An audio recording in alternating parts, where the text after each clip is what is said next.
এই জায়গাটির নাম হচ্ছে সংগ্রামপুঞ্জি, আর যে ঝর্ণাটি আপনারা দেখতে পাচ্ছেন সেটির নাম হচ্ছে মায়াবী ঝর্ণা।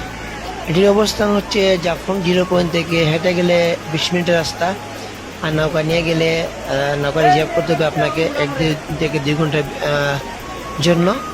আর এটি মূলত এপ্রিল মাস থেকে আসলে এখানে পানি পড়তে থাকে, তবে বর্ষাকালে কিন্তু এখানে অনেক ভালো লাগে। তো এটি হচ্ছে গত বছরের একটি ভিডিও, আমরা এপ্রিল মাসে গিয়েছিলাম, আজকে ডেটে গিয়েছিলাম। যাওয়ার পরে অনেক ভালো লেগেছিল এবং বৃষ্টি চলে আসছিল।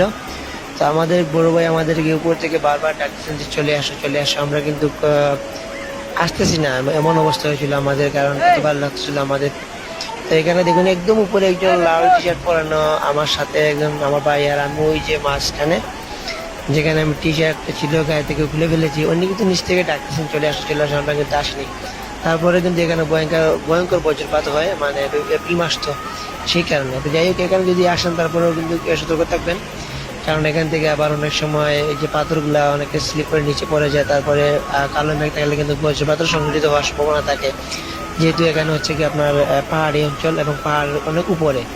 যারা যারা আসছেন তারা জানেন। তবে এখানে বর্ষাকালে অনেক সৌন্দর্য বেশি থাকে এবং এখনো সৌন্দর্য আছে, এপ্রিল মাস থেকে শুরু হয় এখানে মানুষের আনাগোনা। তো ভিডিওটি গত বছর ছিল, আমার ফাইলে ছিল, ভাবলাম আপনাদের কাছে শেয়ার করে নেই, শেয়ার করলাম। ধন্যবাদ সবাইকে।